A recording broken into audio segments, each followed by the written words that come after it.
Hello everybody, I'm Joshua Repley here in my studio in Germany, and we're going to be looking at the Bach Busoni Chaconne in D minor today.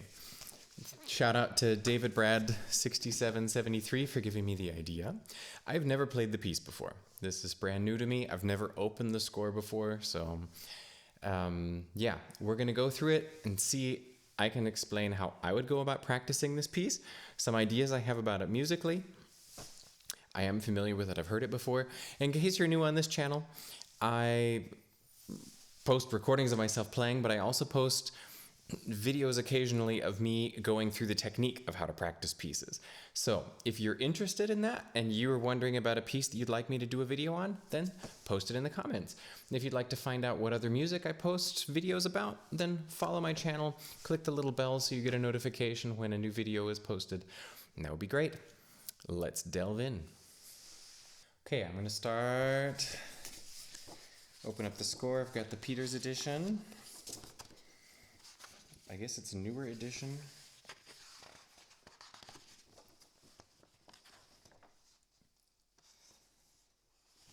I don't see who edited it. Paul Banks. Yeah. Paul Banks, Urtext edition. First of all, I love Urtext editions because they show me only what the composer wrote. They don't change it. A lot of the editions, I mean, for example, look at Busoni's edition of Bach, the works of Bach for piano. He adds all sorts of stuff that Bach did not write, or he changes things. Sometimes you have editions like Emil von Sauer editions of Chopin, where he took the pedal markings and the phrasing that Chopin wrote and changed it. So I love looking at Urtext editions because nothing's changed in there. They're trying to only reproduce what the manuscript says. So I see. Now the Chaconne is originally written for violin, of course. It's a set of many variations. I don't remember how many, 32, something like that. Chaconne is almost always in a minor key, and it's theme and variations based on a figured bass. So it's not actually that much theme and variations the way that we know it in the classical period. It is a bass line which is repeated again and again, and the figuration on top of it is different each time. So I will start sight reading this. It says andante maestoso, so sort of a walking tempo, but majestic. Ma non troppo lento, not too slow. Forte starts on the second beat, so it's sort of like a sarabande rhythm. I like to think about everything that Bach wrote as a dance. So almost everything he wrote is a dance, except for like maybe an overture or, yeah, that's probably about it. Fugues maybe are not always dance-like. But sarabande is a dance from Spain, which has an emphasis on the second beat. It's a 3-4 or 3-2 time signature. And the emphasis is on the second beat. So we'll try and add that into the way that we play the piece. And think about it being a majestic, slow dance. So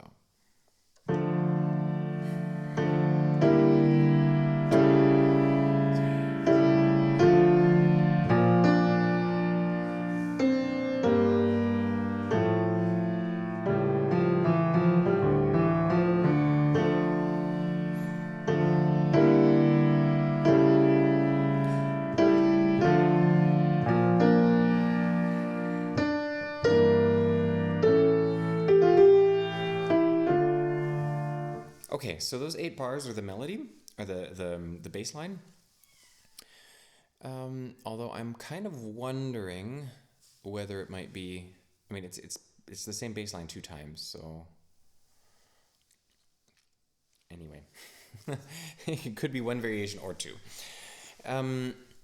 So let's just go through this first theme we have here. I've noticed, first of all, you got this chord, which Busoni chose to put in a range on the piano which is not particularly beautiful sounding, right? I would definitely add some pedal to begin with. And experiment on every piano you play on. Try it out on lots of different pianos. That's that makes a big difference to get to know different kinds of pianos. Find the best sound that you can get on this piano. Now it is forte. But it's supposed to sound round and not, thin and nasal or whatever, and not loud and ugly like that.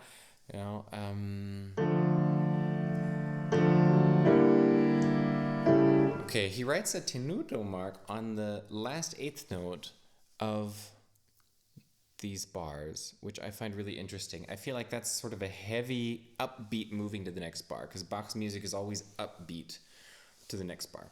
It's not, 1, 2, 3. It's 1, 2, 3, 1. It leads to the next bar. So let's do that with a bit of emphasis.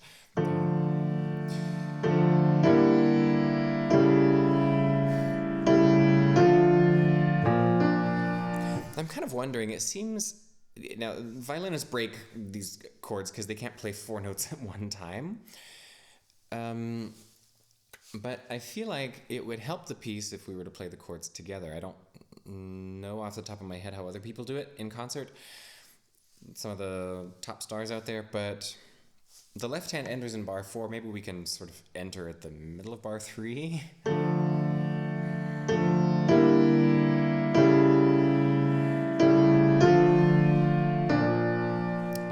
I can reach a 10th on white keys or on black keys, but what I can't do is the B flat to the D. I don't know. I suppose it depends on the size of your hands. I think if you're not able to reach a 10th, I don't know. It might be a bit more difficult in this piece. However, later on with bigger reaches or whatever, a lot of times you can break it in some sort of a way that works. So we'll find out.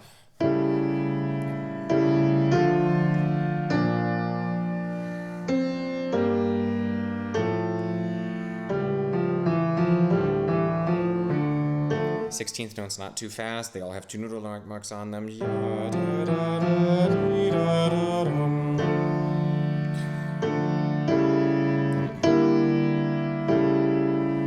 a bit tricky to voice it. Make sure to get that top note here. And I would love to hear that. Isn't that great?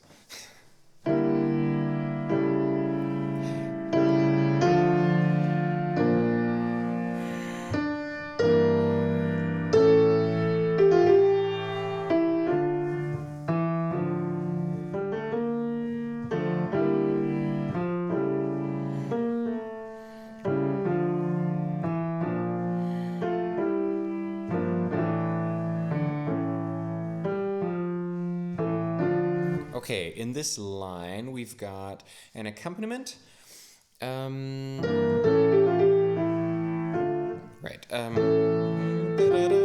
There's a fingering here, 4, 3, 5, which I like. I love coming back to a different finger at the end of. This is a really slow ornamentation.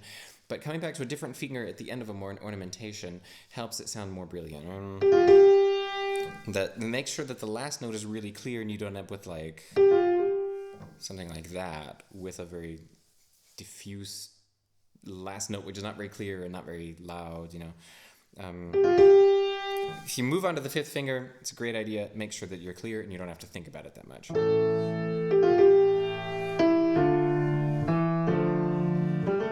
And we've got these accompaniments.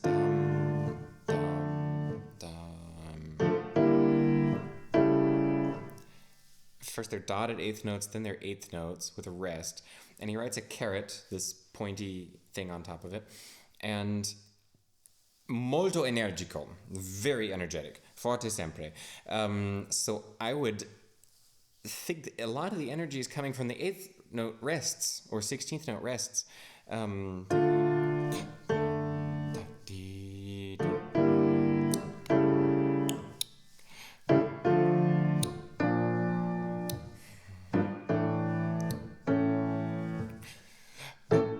Some of them are 8th notes with an 8th rest. Some of them are dotted 8ths with a 16th rest.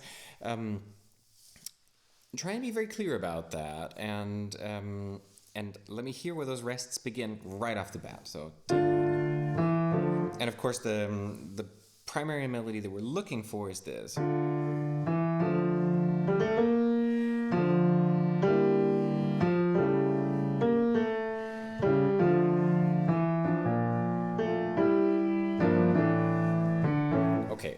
accompaniment is a little bit too quiet right now, so I would have to look for some balance there.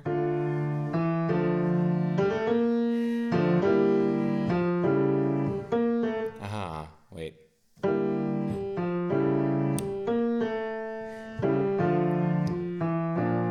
Okay, I need to practice that to make sure that I'm letting go of these accompaniment chords at the right time.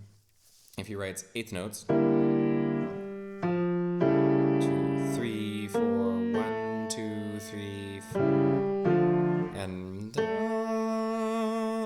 A, G, F. I want to hear that. Although I'm playing A, but the first A has the role of a primary voice, and the two A's behind it not. That's accompaniment. Middle voice in the accompaniment, so it's like one of the quietest, it's probably the quietest note in this chord balance. Something like that, all right? We've got that. We need a bass note, a little bit of top voice, and that just for a little bit of coloration in the middle.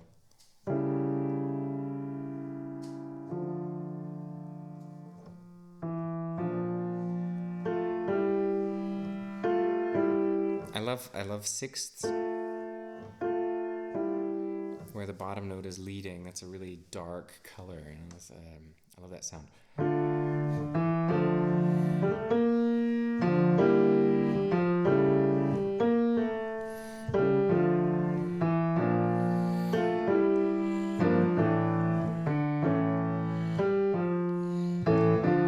I'm not sure if I would play them all legato. I don't think so. I think it has more energy if I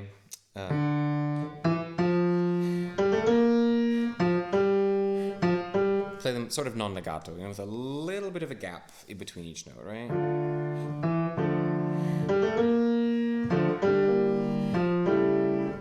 I need to practice it.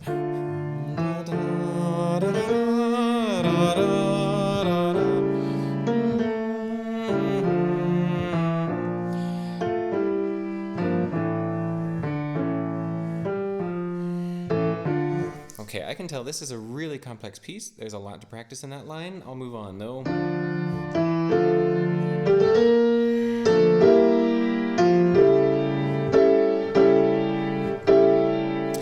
That's a bit tricky, but it's something that's really worth it to practice. Now, I know I spent probably years figuring out how to voice chords and not just play everything out of my arm or out of my fingers even, but all the same loudness. The first trick was, the first thing that was a bit of a challenge for me to learn is how do I even play a top voice? Which has a lot to do with making sure that I need to sort of extend my fifth finger in a way that I can sort of really dig into the note with lots of weight, and then sort of add the weight of my arm in that direction, sort of tilt it more towards the top. So, and I try and stay flexible and move a little bit so I don't get really harsh sounding chords. The chords sound harsh when there's no flexibility in your joints here. It sounds very harsh. It sounds a lot better. I don't know if you can hear it on the video, but it makes a big difference. So that's the first thing I've really had to work on, and I would start, if you're wondering how am I supposed to voice a chord to get this G to sound like the main note. G.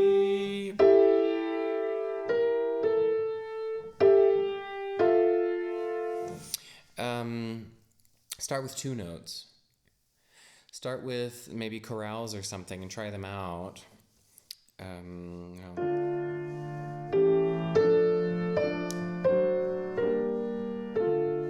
Or whatever. And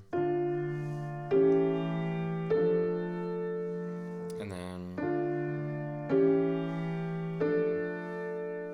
it's a good exercise. Just taking maybe 3 chords and then trying to learn to emphasize the one voice within this 4-part harmony.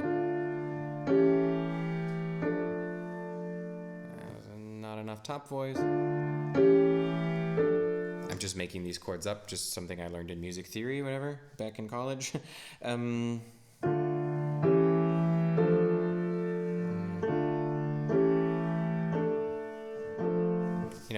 Taking a turn with the tenor voice, the bass voice, the alto, the soprano, and trying to do actual voice leading on it. And then not only saying, like, this is the loudest note,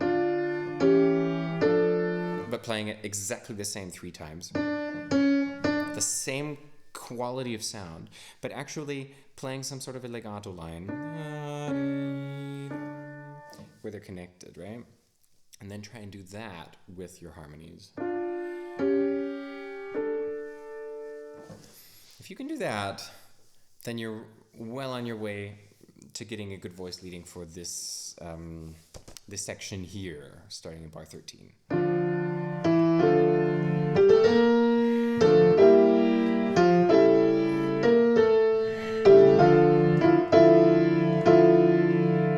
Okay, I wouldn't emphasize the E too much because that's an awful lot. It's probably doubled. I can't imagine that Bach actually doubled the dissonant note in a harmony. Yeah, that breaks rules.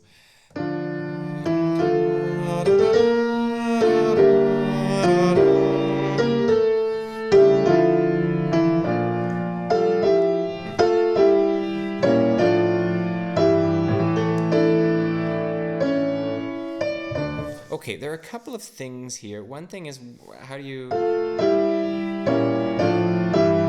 play that legato? Then the other thing is, what do you do with your pedal? Because, like, you can't hold these notes down here anymore. I'm going to add the sheet music in the video later. If I change the pedal here, then the bass is gone. If I don't change the pedal, I've got that, which is not a resolution of a dissonant harmony. So,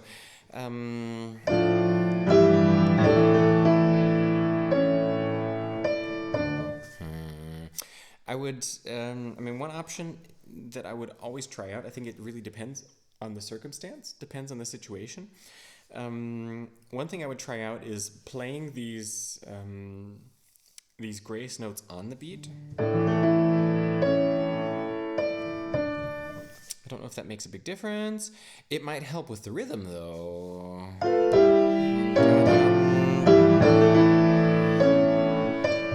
That has a really clear 16th note before the grace notes, right?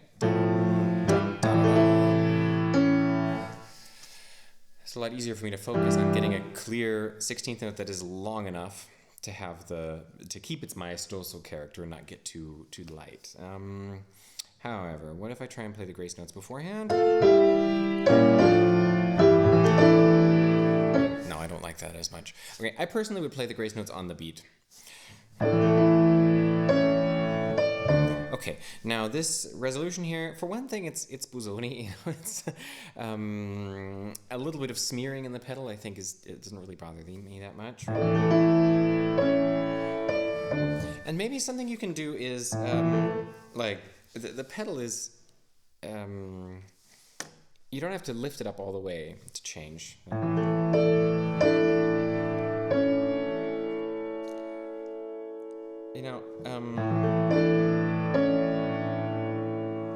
The nice thing is that the bass strings on the piano are longer, they're heavier, that takes a lot more for the dampers to get them to stop. It takes more time and it takes more energy. That means the dampers need to be on the strings longer to get them to stop sounding than they do up higher. And even 1 octave can be a difference. If you can find the point in the pedal where you lift it just barely enough to get these higher notes to stop ringing, or say 90% stop ringing, while these are still ringing, then you can sort of fake your way through a lot of these tricky passages where you don't have a hand free to hold the bass note. You able to follow me? I hope so.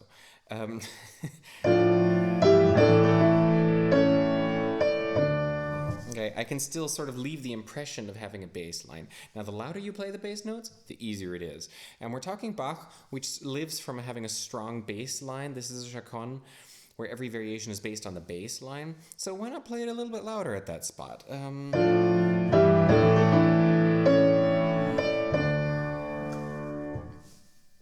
don't feel like there's a gap in the line there, in the bass. I'm not missing a lot of, I mean, if I were to really completely lift the pedal, you would have a hole in the bass. That sounds pretty naked, right? So try and just sort of find that halfway spot, somewhere in the middle.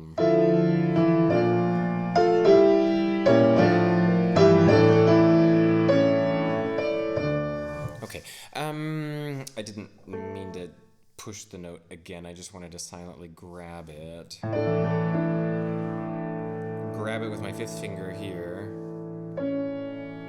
so that one definitely keeps ringing, and it's only these 2 here, the A and the E, that I need to sort of try to keep while filtering out the D on top.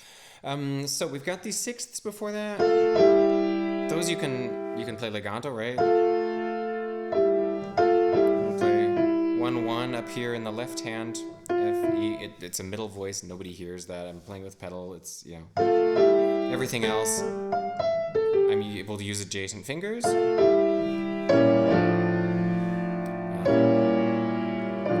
I try, when I have these, with almost everything, I try and stay close to the keys. That's my trick. I'm not one of those pianists. It helps me to stay close to the keys and to slide. I never leave contact with the keys when I'm playing this kind of a chord. I feel the keys the entire time. I'm pushing them down, but when I let go and move to the next chord, I still feel the keys. And I think it's a good idea to practice playing the piece that way. Make sure that, you play the chord, let go, you're not stiff any place, you're able to move everything, okay, good. Slide to the next harmony without losing contact with the keys in any of these 6 fingers. Trick is the 2nd finger here in the left hand is playing a G, and then it needs to play an F. So you've got to, move back towards the fall board a bit more. These, going from the B to the A, slide down. You can actually play it legato. That's the point on the keys where I would have my hand. So right here at the end of the black key, moving down to the end of this wider part of the white key. And my 2nd finger, mostly extended, is wherever that tends to be, wherever that ends up being. It has to go over the black key to reach the F, the white key. You'll need to practice making sure that they arrive at the same time and not something like that, where they sort of da-da. If you practice with pedal, it also helps. But try and keep, even for this finger, the contact. Feel the black key. Feel yourself go over it to the F. It makes a big difference, really. The next one is all white to white.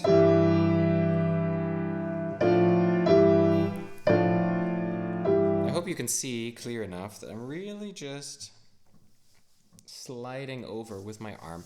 My wrists, my elbow, I try to keep them flexible by moving them a little bit the whole time. So that my arms don't ever get stiff when I'm playing these chords. There's nothing worse than watching somebody, and that sound is not good either, like I said, because you get a harsh sound when your joints are not moving, like springs, on the when you're pushing when you're playing the harmonies.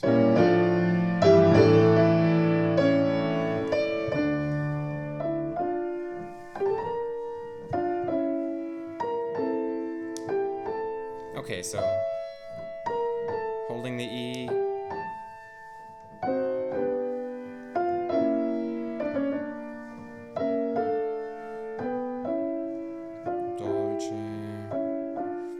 Play thirds without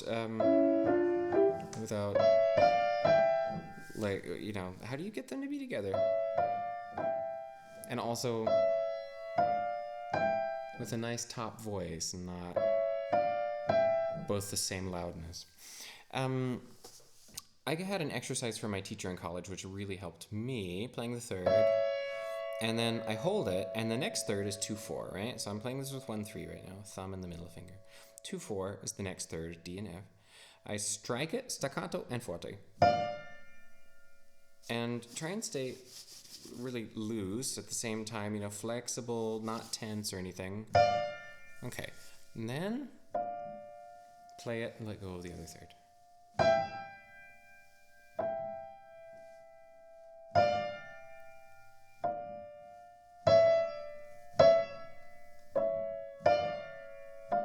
And I just train that these, when I play them, staccato and forte, that they're perfectly together. They're actually hitting at the same time, not, it's not, instead, really perfectly together. So it sounds like one note almost. Yeah. So after that, measure 21.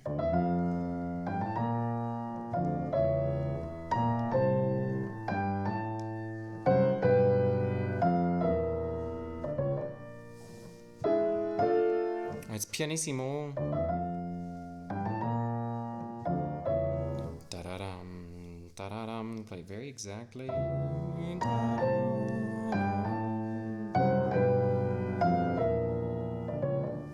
Mezzo forte. I don't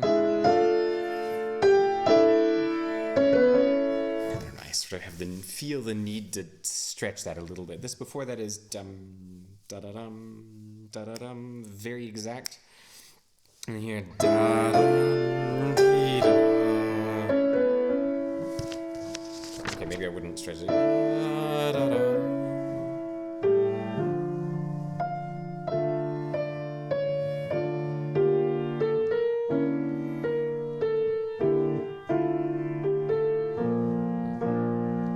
Okay, measure 25, I see.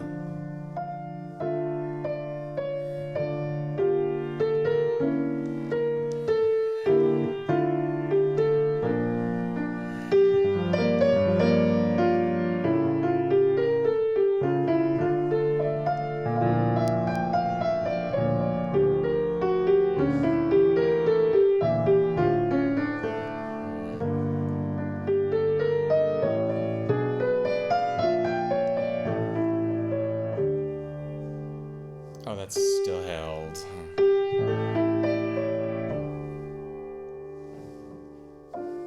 Okay, this variation here, I see we've got the accompaniment that we know from the beginning. And I would, again, try and get a saraband rhythm, a very clear rhythm with clear gaps between certain notes.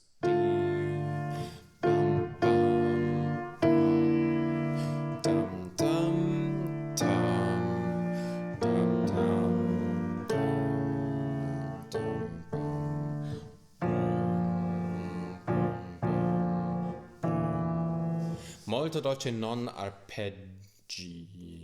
I'm not sure how to pronounce that. There's just arpeggi dot right here. So he does not want you to break that chord. He wants you to very gently, warmly, probably with a bit more emphasis towards the bass. You know, it's a sound that gives it depth. That I need to practice, because it's not easy to voice a chord when you're playing a tenth, at least for me now. Okay.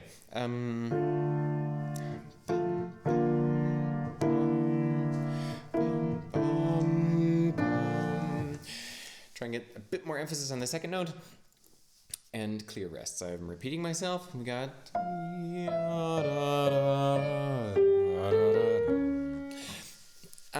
I find it a bit tricky to decide with something like this whether I should be playing this more romantically or more Baroque. Because Baroque would probably not do that much dynamically with the line. I don't know, maybe so. I suppose there's one big difference would probably be the length of the structures and the phrases that I'm playing. Then in the Romantic period, we have these long, endless legato lines. where Bach tends to play just short legato passages and then add a couple of staccato or whatever. You know, he changes up the articulation a lot more often.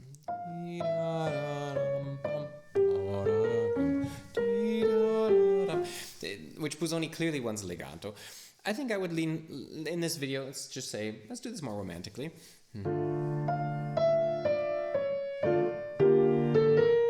And maybe this is more Baroque.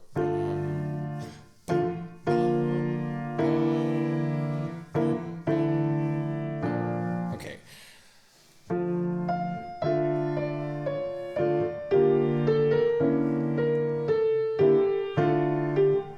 Oh yeah, we gotta hear that.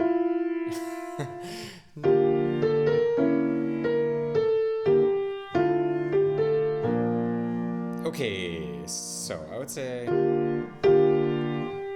this.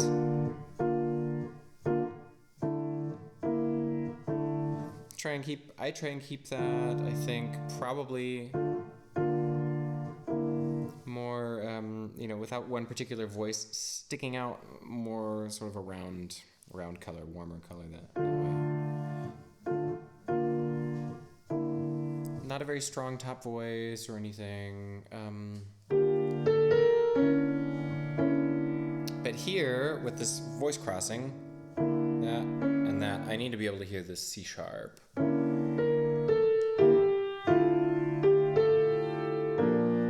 Here too, where I would definitely choose to play the D with my right hand, but I've got to play it as though I were playing it in my left hand. It has to have the same quality of sound as this, the chord before.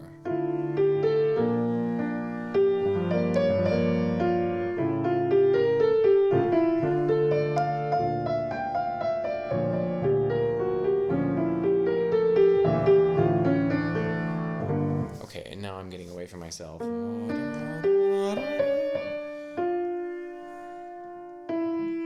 think I played both of that. The long held D I would play with my thumb, obviously.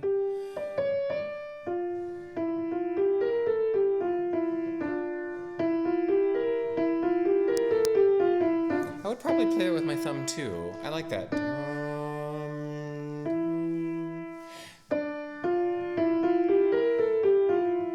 I would consider here, I don't know what fingering you're using, but 1, 2, 3, 4, and then tucking my 5th finger under the 4th finger to the A, and then just playing a 5-finger D minor scale, 5, 4, 3, 2, 1. I feel like that's pretty comfortable.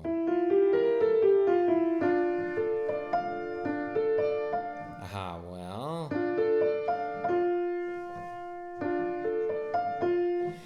Or 5, 4, 3, 2, and then playing the F with my thumb, and then taking the D in my left hand. Maybe that would be better. Because otherwise, if I'm playing that here, then I have to play 2-2, which may not be everybody's piece of cake.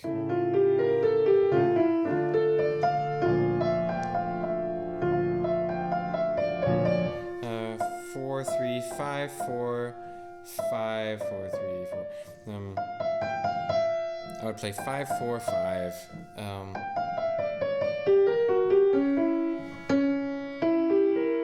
Oh yeah, we gotta get back. The E has to be the thumb, right? So, sorry, this is when I work through fingerings, I'm a bit crazy. 4,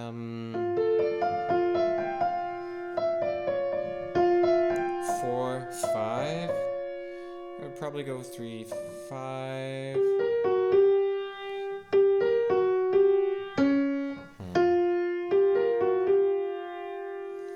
I think I would pick some finger here, maybe even the 3rd finger, so that I can play this C sharp with my 2nd finger. Over my thumb. But then my thumb is staying on the E, and I can go over that.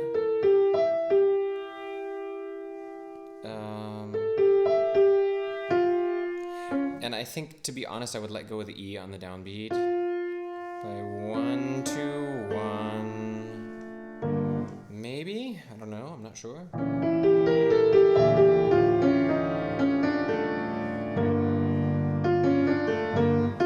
be best to play the F with my fifth finger, I think. So if I were starting on the bar, I would play the fifth finger.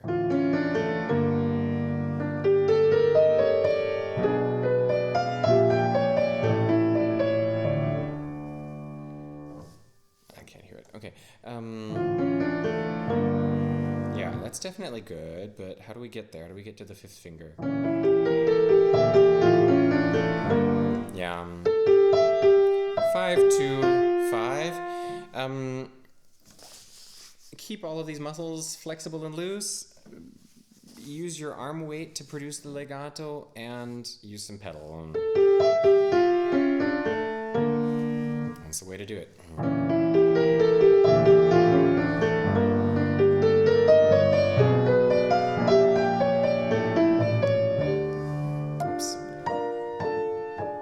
Yes, that's how I would get through that passage.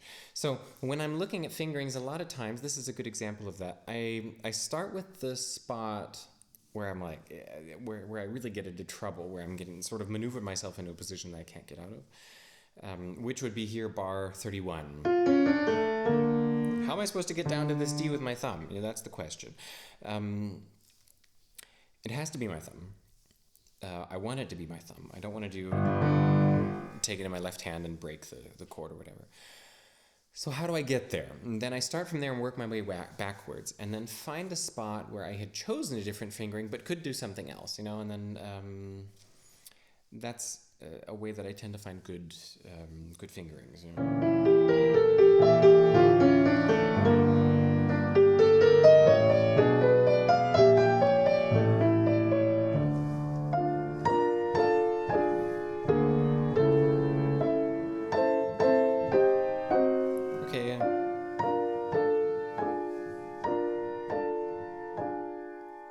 Trying to find a voicing here that I really like. Piano, poco espressivo. He writes this crescendo, diminuendo, these hairpins.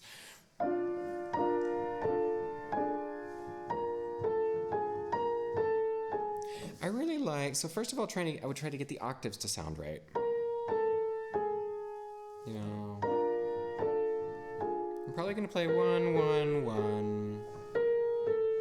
And here. 5, 4, 3. So I'll use the fingers that I'm going to use later in the chord. Try and get that to sound right. Like two voices. I want to hear two voices that are moving perfectly together.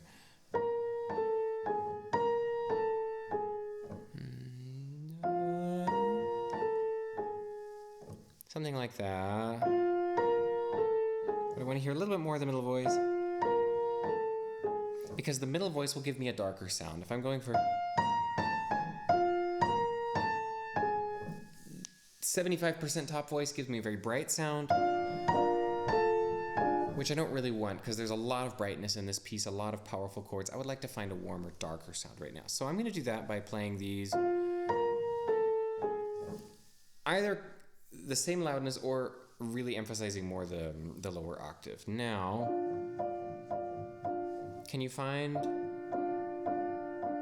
a sound for those bum bum bum bum portato that that is soft and sounds exactly the same 4 times? I feel really, really flexible, like I'm not even grabbing the keys, pushing them down with my fingers. It's sort of an impulse coming out of further up here, and my fingers are bending quite a bit while I'm playing, not doing this, right? I don't know if you can see that in the video. I'm trying to sort of, using, I guess, my underarm to my forearm to sort of push them in a little bit and knead them in very, very gently.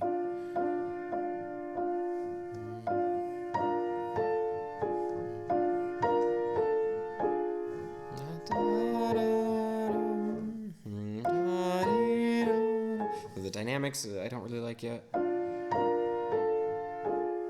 Something like that, and I want it to stay in tempo. Yeah, I think something like that. That's something I would need to practice quite a bit. Quasi forte.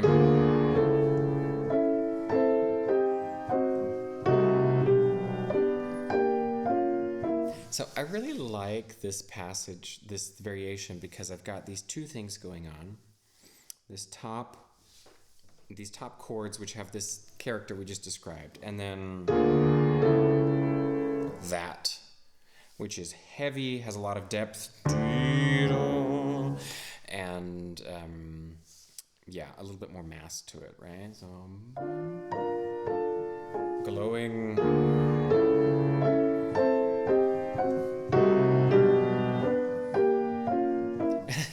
And if you can follow me, I think in order to play this variation really phenomenally well, you need to be able to think both lines, both characters and ranges of the piano parallel at the same time. Not this, but both of them like that. So we got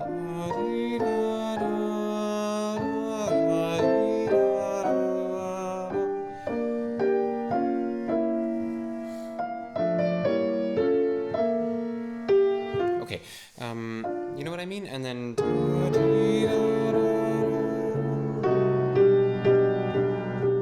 something like that, because if this were really an orchestra that Bach had written this piece for, then it would probably be doing something like that. So try and think both parts of the orchestra at the same time.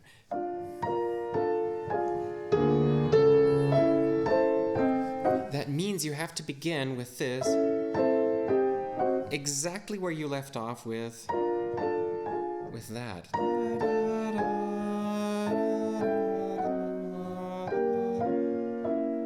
All right? Can you follow? I don't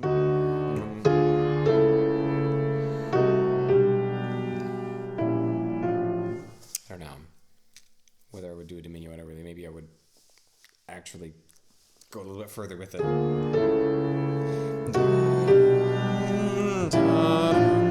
Maybe like that, keep the energy going.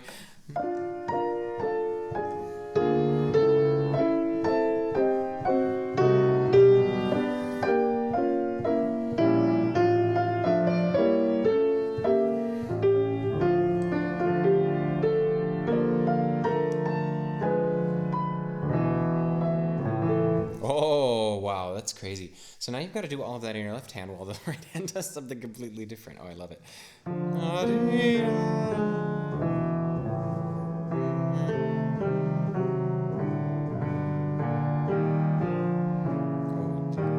I want to hear that.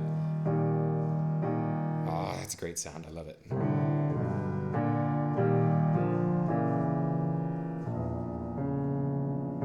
E natural.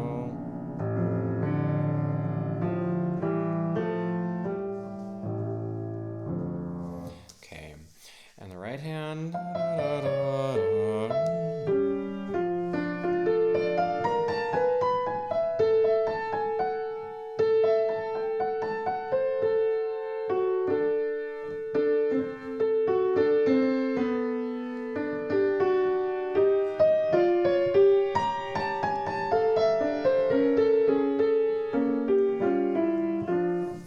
That's a tricky fingering, that really is.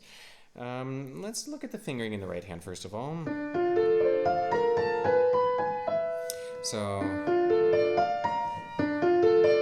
stay close to the keys and close your hands right here. As you're playing these three, move up with your thumb, and this is one of the most basic things that you've got to understand, which is going to revolutionize your technique if you realize this. Close your hand, open it again when you're moving up into a new position. Now, do that here without tension, not forcing your thumb to go over. Relax your thumb more, because you can always relax your thumb more than you think you did already. So relax it more, however relaxed it may be right now.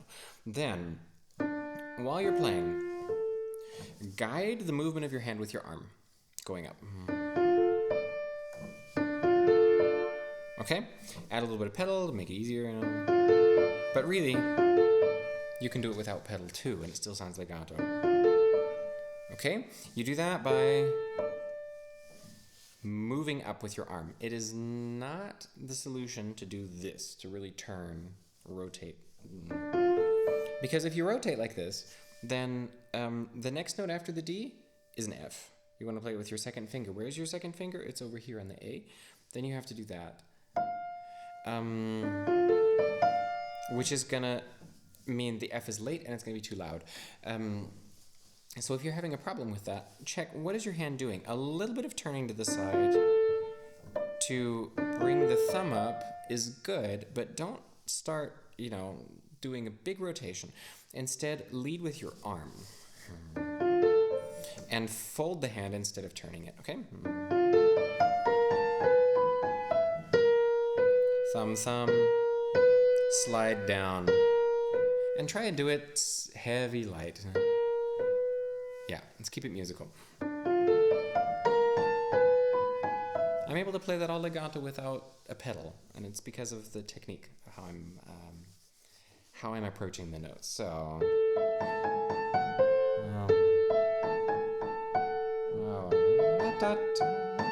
G. I apologize. Wait a second. I'm running out of fingers. So, do I play 1-1 or do I try to do my third finger? I'm going to try out 1-1 now. With pedal. Oops, wrong. Okay, and now with the third finger.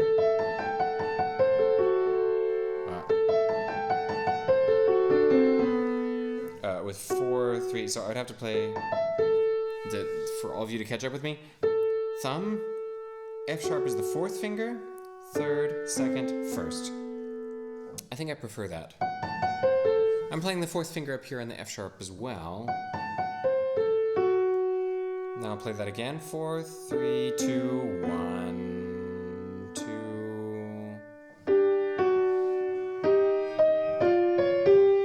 This is all thumb.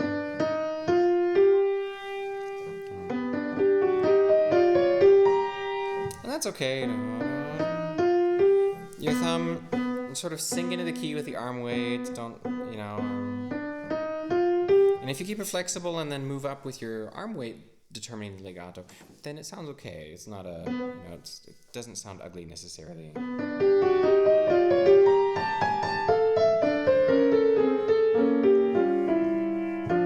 Okay.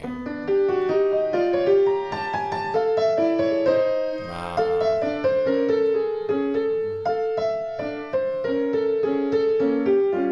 Okay, I can play that much better than I'm doing right now. It might be worth it for you to try out a couple of times. Figure out your fingering in this bar 40, that you would like to use. I'm using 5, 4, 1, 5, 4, 3, 5, 4, 5, 2, 5, 4, 3. Okay. There probably aren't that many options as far as fingering. But I'm able to play it all legato, this top line, because I'm doing this 5, 4, 5, 4 fingering. Moving the fifth finger in. Now that's probably worth it to practice that without the notes that your thumb is playing.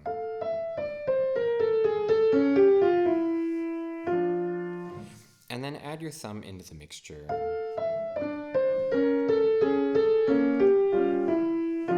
And it doesn't need to be all that, it's okay, that's enough for it to just play bum, bum, bum, bum, bum, bum, bum. Let's just have the left hand with its line and the expressive line in the soprano create the phrase. This is bum, bum, bum, bum, bum, bum, bum. That's enough, really, as far as the coloration.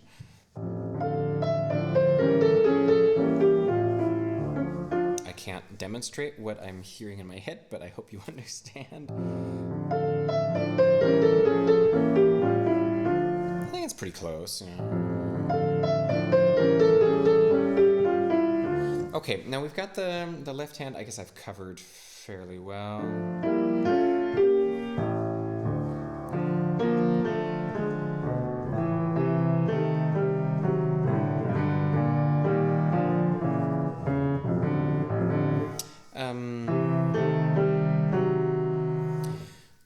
When you're moving from one position to the other, this is my last thought, and I think we'll stop right here.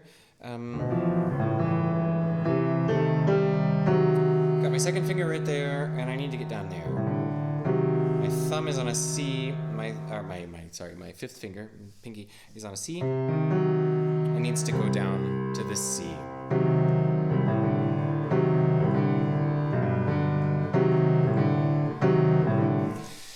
Practice making those transitions as smooth as possible, and don't jerk your arm. Any sort of a jerking motion you're going to hear in the music, and it makes you tired over time.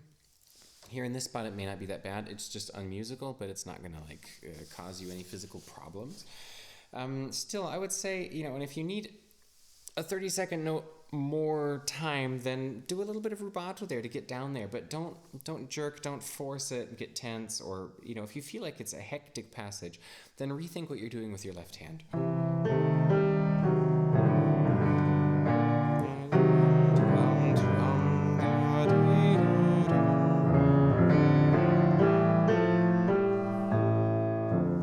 Okay. So that's the first 40 bars. I see this piece has, how many bars does it have? A little over 260. I think we're going to have to do several videos to get through this. Starts this next passage, piumoso, and where it slows back down again. We'll do that in a following video. I hope that some of the ideas that we've talked about, technical ideas about how I would practice it, how I find my fingerings, are able to help you. I'd love to hear what you think in your comments. If you have questions, if there's something that's that you're not clear about, I'm happy to answer. And yeah, happy practicing.